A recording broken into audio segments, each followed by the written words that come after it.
भारत की मिट्टी ये सिर्फ जमीन का एक टुकड़ा नहीं है, बल्कि ये हमारी खेती, हमारी संस्कृति और हमारे भूगोल की जान है।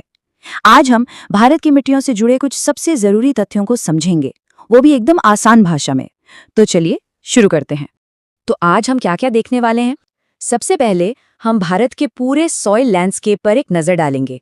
फिर जलोढ़, काली, लाल और लैटेराइट मिट्टी की गहराइयों में उतरेंगे और आखिर में कुछ फटाफट वैज्ञानिक तथ्य देखेंगे।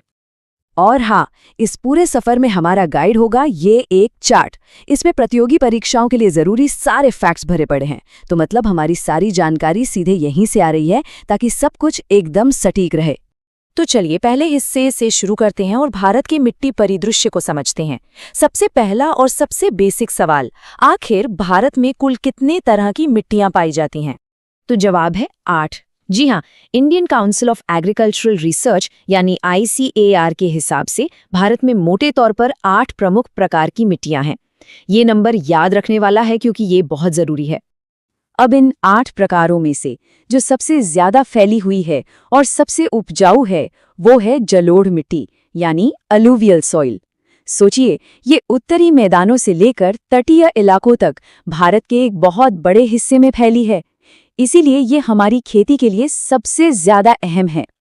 तो अब आते हैं हमारे दूसरे सेक्शन पर, जलोढ़ मिट्टी, जिसे भारत का अन्न का कटोरा भी कहा जाता है।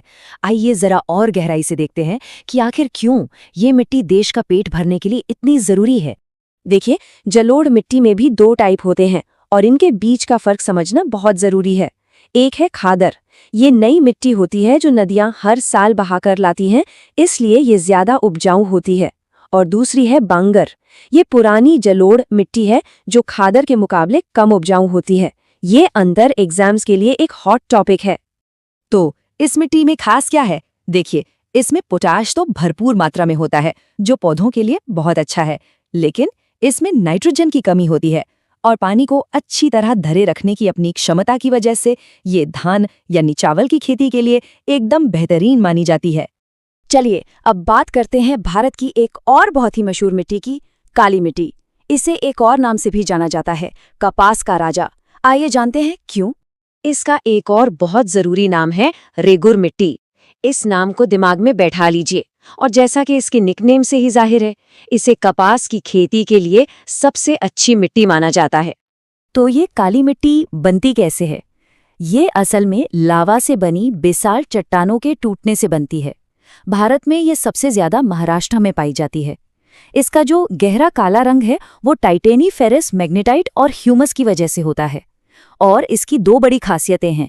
एक तो ये कि ये पानी को बहुत अच्छी तरह पकड़ कर रखती है और दूसरी ये कि सूखने पर इसमें गहरी दरारें पड़ जाती हैं, जिससे जमीन में अपने आप हवा चली जाती है।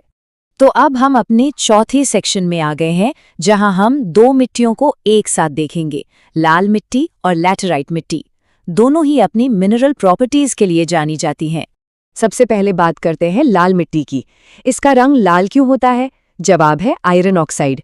इसमें सिलिका और आयरन तो भरपूर होता है और ये ज्यादातर आंध्र प्रदेश और तमिलनाडु जैसे राज्यों में मिलती है। पर हाँ, इसमें पोटाश की थोड़ी कमी होती है।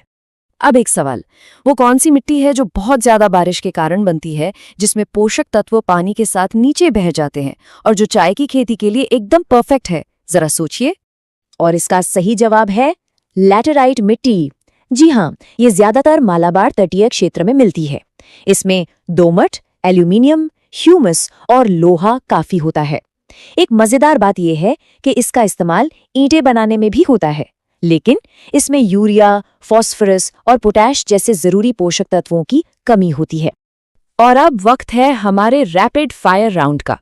यहाँ हम मिट्टी विज्ञान से जुड़े कुछ जरूरी फैक्ट्स फटाफट देखेंगे, तो ध्यान से सुनिएगा। पहला फैक्ट, मिट्टी के वैज्ञानिक अध्ययन को क्या कहते हैं? इसे कहते हैं पेडोलॉजी। ये एक बहुत ही कॉमन जनरल नॉलेज का सवाल है।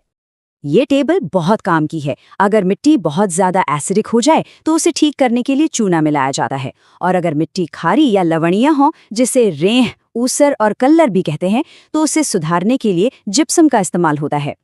किसी भी फसल को उगाने के लिए मिट्टी का पीएच लेवल बहुत मायने रखता है। खेती के लिए सबसे अच्छा पीएच मान 6 से 7 के बीच होता है, मतलब लगभग न्यूट्रल।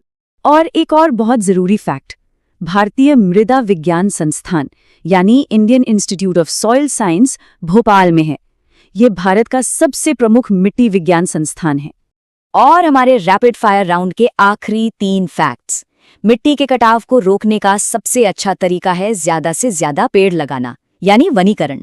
केंद्रीय मृदा संरक्षण बोर्ड की स्थापना 1953 में हुई थी और सफेद चिकनी मिट्टी को केओलिन भी कहा जाता है।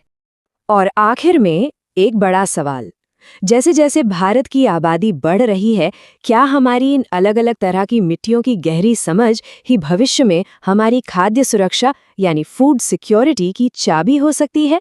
इस पर जरूर सोचिएगा।